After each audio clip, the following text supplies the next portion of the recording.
What is up guys, this guy is welcome to another video on my channel. Today I'm going to be telling you the best 5 top laners for the patch 6.1. These champions will help you climb Elo when the Elo reset finally arrives, and I'm going to be doing guides to each champion soon to help you climb Elo, so stay tuned. Guess who it is the best in the biz. Ever be alert cause they checking for the kid. Hendersin, yeah, I'm back just doing what I do. I'm bored with your games, I suggest you get a clue. Yes, like At number 5 we have 2 champions at once, since their playstyle is kind of the same. I'm talking about Quinn and Grace on the top lane. Both AD carries are played in the top lane in Korea and China, but only Quinn is seen as a top laner at the moment since a lot of people play Graves jungle. Grace at the moment has the highest win rate overall, so he's really underrated on the top lane. You kind of build off tank as Graves since you have high base damage and you don't really need attack speed.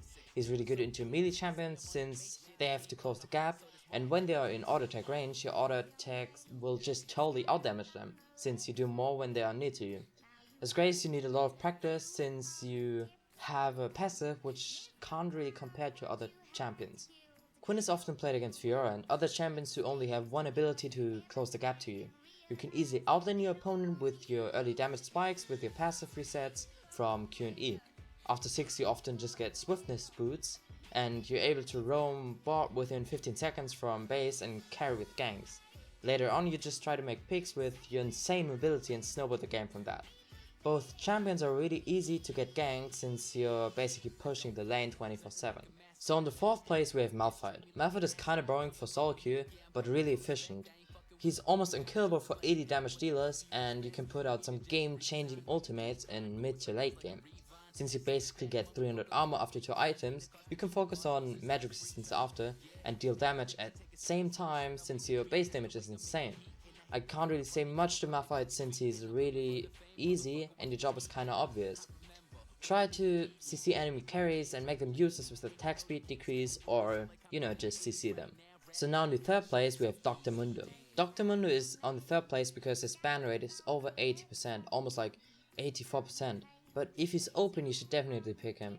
He's just like Malphite but he does like 2 times as much damage. When you get farm or kills on Mundo early you're basically unstoppable. AD carries can't even auto attack you when you have your Thornmail.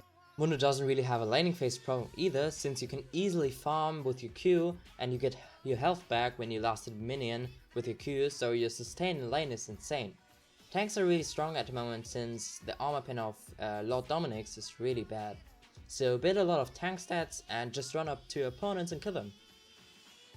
Mundo isn't a really hard champion, but almost as Malphite, kinda boring but really efficient. So now to the 2nd place, we have a kinda weird pick. Nautilus top was played in LCS months ago. Since then he hasn't really been played, but he's really strong at the moment. He kind of shits on every melee laner. Good examples of Fiora or Aurelia. Your E damage and cooldown in the early game is so insane, and your trade potential with your shield is insane too. Grasp on Dying helps you in trades as well. You don't really suffer from mana too since your mana costs aren't too high, so you can spam your abilities in lane. Nautilus is often played as AP off-tank on top lane since you can easily burst enemy carries with ulti, Q and E. Nautilus is really good against tanks as well since you do AP damage and your consistent damage to melee tanks is just insane. So kind of a counter pick against tanks. Last but not least, I wasn't really sure who to pick for the 1st place since this video is kind of for below diamond tier players, so I went for Sion. Sion got an auto attack range buff with Trundle and other champions. Since then, Sion is basically one of the best champions in the league. His tankiness with his health increase from W is just really strong. Your laning phase is consistent as fuck as well since you have high health early in the game and you basically outrate your opponent with Grasp on Dying. Later on, Sion is just a teamfight beast. You have to kind of get used to the ult mechanic, but if you get used to it, the ultimates can be so insane. You can see 2 to 3 opponents with it and follow that up with a Q and make them useless for a teamfight. As well as tanky, Sion does so much damage with his abilities.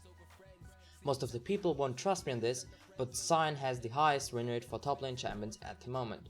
So if you want to get Elo early in the season, might as well try out Sion. A really honorable mention is Ryze. I'm a Ryze man at the moment, but why he isn't on the list? Isn't he strong as fuck?